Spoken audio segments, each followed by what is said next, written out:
Hi గారు, welcome to our channel. ప్రస్తుతం మనతో పాటు దాము బాలాజీ గారు సీనియర్ జర్నలిస్ట్ ఉన్నారు. వారితో ఒకసారి మాట్లాడదాం. సార్ నమస్కారం సార్. నమస్తే. సార్, పరిటాల రవిని చంపించింది జగన్మోహన్ రెడ్డి అంటూ పరిటాల సునీత ఇప్పుడు జగన్మోహన్ రెడ్డి పైన ఆరోపణలు చేయడం సంచలనంగా మారింది సార్. ఆల్రెడీ ఆయన పైన కొన్ని ఆరోపణలు వస్తూనే ఉన్నాయి. బాబాయ్ కేసుకు సంబంధించి ఆయన మీద ఉంది. సో ఇప్పుడు మళ్ళీ పరిటాల సునీత, పరిటాల రవికి సంబంధించిన కేసును కూడా ఆయన మీద ఎత్తేయడం ఇప్పుడు సంచలనంగా మారిపోయింది సార్. మరి అప్పుడు ఏం జరిగింది పరిటాల రవి హత్య విషయంలో? దానికి జగన్మోహన్ రెడ్డి గారికి సంబంధం ఉందంటారా? మరి మీరేం చెప్తారు సార్ ఈ ఆరోపణలు? పరిటాల సునీత మాజీ మంత్రి పరిటాల రవి భార్య. ఆమె ప్రజెంట్ రాప్తాడ్ ఎమ్మెల్యే. ఆమె మొన్న ఒక సంచలనమైన ఆరోపణ చేసింది. అదేంటంటే పరిటాల రవి హత్యలో జగన్ కూడా భాగం ఉంది అని ఆమె అనింది. జగన్ ఒక్కడే చంపించాడని కాకుండా జగన్ కూడా భాగం ఉంది అని ఆమె ఆరోపించింది. ఈ ఆరోపణలు ఇప్పుడు సంచలనం రేకెత్తిస్తున్నాయి. అసలు కారణం ఏంటంటే, నేపథ్యం ఏంటంటే, యాక్చువల్గా అక్కడ ఆమె నియోజకవర్గంలో, రాప్తాడ్ నియోజకవర్గంలో, ఇది వచ్చి సత్యసాయి జిల్లా రాప్తాడ్ నియోజకవర్గంలో రామగిరి మండలం. ఈ రామగిరి మండలంలో పాపిరెడ్డిపల్లి అనే ఒక గ్రామం ఉంది. ఈ పాపిరెడ్డిపల్లెలో లింగమయ్య అని, ఆయన పూర్తి పేరు కురుబ మజ్జిగ లింగమయ్య. ఈ కురుబ మజ్జిగ లింగమయ్యని మొన్న ఉగాది మార్చి 30వ రోజున ఆ గుడి దగ్గర అత్యంత దారుణంగా కర్రలతో కొట్టి ఆయన్ని చంపేశారు.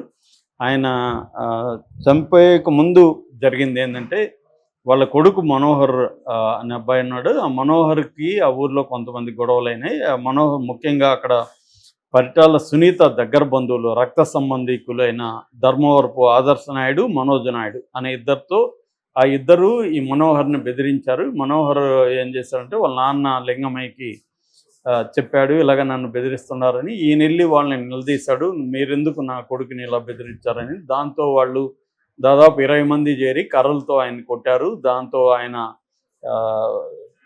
ప్రాణాపాయ స్థితిలోకి వెళ్తే ఆయన ధర్మవరపు హాస్పిటల్కి తీసుకెళ్తే ఇక్కడ కుదరదంటే మళ్ళీ కిమ్స్ సవేరా అనంతపురం తీసుకెళ్ళాడు. అక్కడ ఆయన చనిపోయాడు. ఇది అక్కడ పెద్ద సంచలనం క్రియేట్ చేసింది. ముఖ్యంగా తోపుదుర్తి ప్రకాష్ రెడ్డి తో ఇంకో వాళ్ళ బ్రదరు, ఎందుకంటే గతంలో తోపుదుర్తి అక్కడ ఉండేవాడు. తోపుదుర్తి చాలా స్ట్రాంగ్గా పరిటాల కుటుంబాన్ని ఎదుర్కొన్న వ్యక్తి. ఇతను దాన్ని గట్టిగా తీసుకున్నాడు. దీని నేపథ్యం కూడా ఏంటంటే, హత్య జరిగిన నేపథ్యం రామగిరి ఎంపీపీ ఎలక్షన్ల గొడవలు అనమాట ఇవి. రామగిరి మండల ఎంపీపీకి సంబంధించి వైసీపీకి 8 ఉంటే తెలుగుదేశానికి 1 ఉన్నారు. వీళ్ళు 8 మందిని బెదిరించి తాము గెలవాలనుకున్నారు. దాన్ని వీళ్ళు గట్టిగా అడ్డుకోవడం వల్ల ఆ ఎలక్షన్లు పోస్ట్పోన్ చేసేసారు. అంటే మనకు తెలుసు, మొన్న 50 చోట్ల జరిగితే 39 వైసీపీకి వచ్చింది. 7 చోట్ల పోస్ట్పోన్మెంట్లు జరిగాయి. సో ఈ నేపథ్యంలో ఇక్కడ కూడా ఈ గొడవలు ఉన్నాయి. ఈ గొడవల నేపథ్యంలో ఈ హత్య జరిగింది. దీంతో జగన్ కూడా దీన్ని సీరియస్గా తీసుకున్నాడు. ఈ మధ్య జగన్ 2.0 అనే కొత్త వెర్షన్ వచ్చింది అని చెప్తున్నాడు. కాబట్టి ఆయన కార్యకర్తల మీద ఎక్కడ దాడులు జరిగినా స్పందిస్తున్నాడు, వాళ్ళతో మాట్లాడుతున్నాడు. అలాగే జగన్ కూడా వీళ్ళ అబ్బాయి మనోహర్తో మాట్లాడాడు. మనోహర్ నా ప్రాణాలకు కూడా ప్రమాదం ఉంది అని చెప్పినప్పుడు నేను గట్టిగా ఉంటాను, నేను వస్తాను, మిమ్మల్ని 8వ తేదీ వచ్చి పరామర్శిస్తాను, మీరు భయపడకండి అని ఒక ధైర్యాన్ని జగన్ కూడా చెప్పాడు. ఇప్పుడు రాబోతున్నాడు. దాంతో ఇది స్టేట్ వైడ్ ఇష్యూగా మారిపోయింది.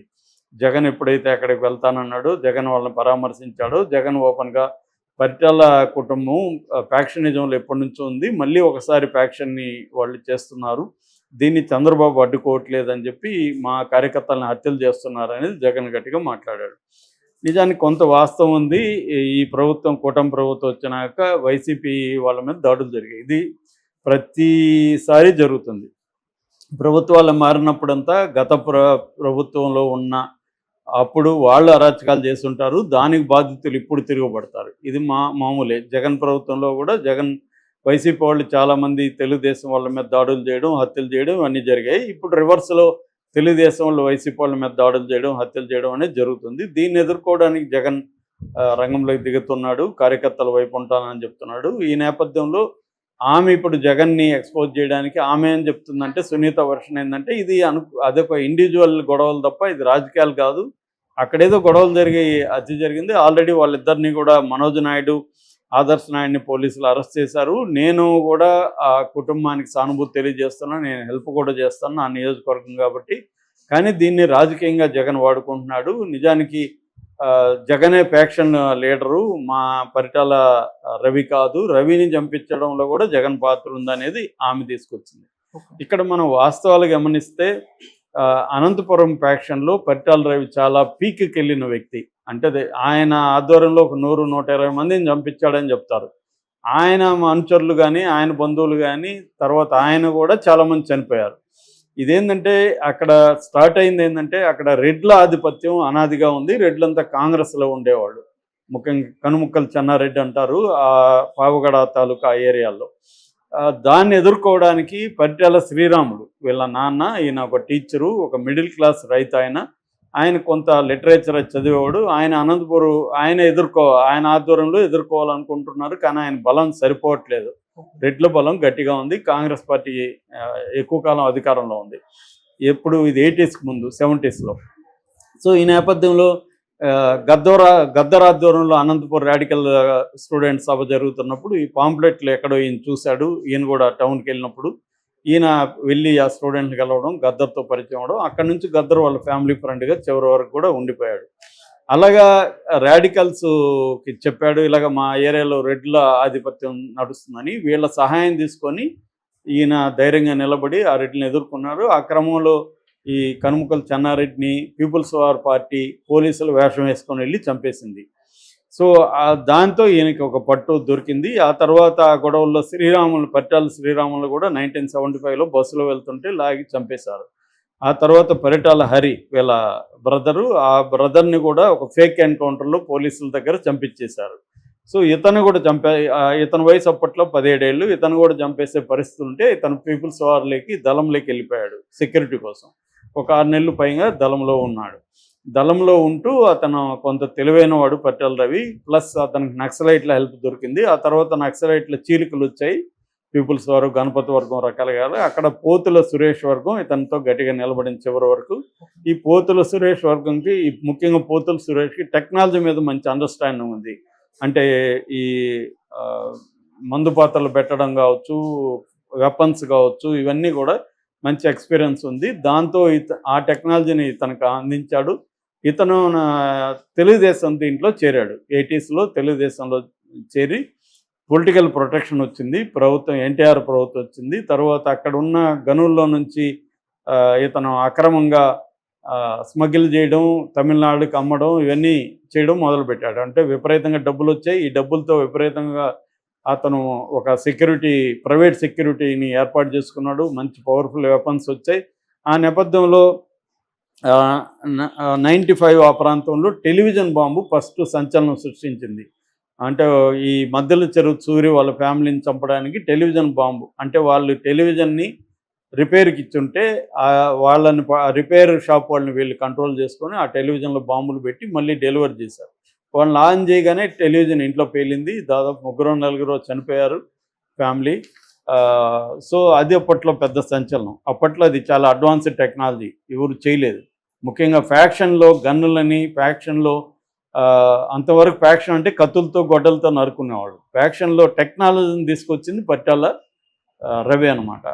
సో టెక్నాలజీ ఆర్గనైజర్డ్గా మనుషుల్ని ఎలా లేపాలి, ఆర్గనైజర్డ్ గ్యాంగ్స్ని ఎలా క్రియేట్ చేయాలి. ఒకప్పుడు తర్వాత కాలంలో నయం అయ్యాడు కదా, ఆ రకంగా నయం లాంటి వ్యక్తే పరిటాల రవి కూడా. అతను కూడా ఎక్స్ నక్సలైట్ని ఆర్గనైజ్డ్ క్రైమ్ ఎలా చేయాలో అతను నక్సలైట్ల దగ్గర నేర్చుకున్నాడు. దానికి సంబంధించి ఆర్థిక వనరులను పెట్టాడు. ప్రభుత్వ అండదండలు ఉన్నాయి. దీంతో మొత్తం ఆ రెడ్డి వర్గాన్ని తను తొక్కేయగలిగాడు.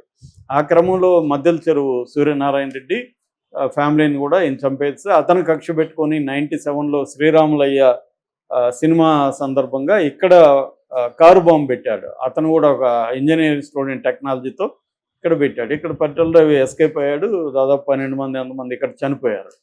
సో అలాగా పరిటాల రవి పైచేయి సాధిస్తూ వచ్చాడు. ఎప్పటి వరకు 2004 లోపల. ఈ లోపల గవర్నమెంట్ మారింది. ఎప్పుడైతే రాజశేఖర రెడ్డి వచ్చాడో పరిటాల రవికి అర్థమైపోయింది మనల్ని చంపేస్తారు వీళ్ళు అని. ఎందుకంటే పరిటాల రవికి ఒక బలమైన యాంటీ వర్గం అక్కడ ఏర్పడింది. వాళ్ళు కొన్ని కోట్లు ఖర్చు పెట్టైనా పరిటాల రవిని చంపడానికి రెడీ అయిపోయారు వాళ్ళు. మద్దెల చెరువు సూరి కావచ్చు, మిగతా వరకు. దాంతో ఈయనకు కూడా అర్థమైపోయింది. పైగా రాజశేఖర రెడ్డి ప్రభుత్వం ఉందని ఆయనకు తెలిసిపోయింది. నేను కూడా అప్పట్లో ఆ టైంలో 3-4 సార్లు పరిటాల రవిని కలిశాను. సో ఆ నేపథ్యంలో ఆయన మా కథలు కూడా చెప్పేవాడు. ఆయనకు ఒకసారి హాస్పిటల్లో హెల్త్ బాగాలేకపోతే మేము వెళ్ళి కిమ్స్లో చూడడానికి వెళ్తే ఆయన అన్నాడు, మీరేం కంగారు పడకండి, నేను బాంబులతోనో తుపాకీతోనో చచ్చిపోతా కానీ నేను అనారోగ్యంతో చచ్చిపోనని కూడా ఆయన అన్నాడు. అంత క్లారిటీ ఉంది కానీ ఆయన ఏమి చేయలేని పరిస్థితి. సో అలాగా ఆయన ఫైనల్గా 2025 జనవరి 24న ఆయన సెక్యూరిటీ ఉన్నా కూడా ఆయన్ని చంపేయగలిగారు. దాని తర్వాత చంపిన వాళ్ళల్లో కూడా చాలామంది మొద్దు సీను ఇలాంటి వాళ్ళు చనిపోయారు మిస్టీరియస్గా. అంటే ఈయన్ని చంపిన వాళ్ళని కూడా చంపేశారు. సో అలాగా ఫ్యాక్షనిజం అనేది అప్పటి నుంచి ఉంది. దాని తర్వాత కూడా పరిటాల సునీత కూడా ఫ్యాక్షన్ రంగంలోనే ఉంది. వాళ్ళ కొడుకు శ్రీరామ్ కూడా ఉన్నాడు. అక్కడ ఏంటంటే ఎవరు కూడా ఫ్యాక్షన్లో నుంచి బయటికి రాలేరు. ఇప్పుడు పరిటాల రవి విషయం చూసుకుంటే ఆయనేమి శత్రువులను క్రియేట్ చేసుకోవాలి. ఆల్రెడీ పుట్టుకతోనే ఆయనకి శత్రువులు ఉన్నారు. పుట్టుకతో తండ్రి నుంచి వచ్చే ఆస్తుల్లాగా అప్పుల్లాగా శత్రువులు కూడా కంటిన్యూగా వచ్చారు. తండ్రి శత్రువులంతా తన శత్రువులు అయిపోయారు. సో వాళ్ళని ఆయన చంపకపోతే వాళ్ళు ఈయన చంపుతారు. ఇలాంటి ఒక దీంట్లోకి ఆయన వెళ్ళిపోయాడు. ఫ్యాక్షన్ లీడర్లతో ఇదే పరిస్థితి. ఇది ఒక విసియస్ సర్కిల్ అనమాట. దీంట్లో ఎవరిని మంచి చెడ్డని మనం అనలేము. సో అలాగా జరిగింది. ఇప్పుడు అది మళ్ళీ పెరుగుతూ ఉందేమో అన్న డౌట్ వస్తుంది. ఈ విషయంలో జగన్ కూడా సీరియస్గానే తీసుకున్నాడు. తోపుదుర్తి ప్రకాష్ కూడా చాలా స్ట్రాంగ్గా తీసుకున్నాడు. ఏం జరుగుతుందనేది చూడాలి. టెన్షన్ వాతావరణం అయితే ఉంది అక్కడ. Okay sir, thank you so much.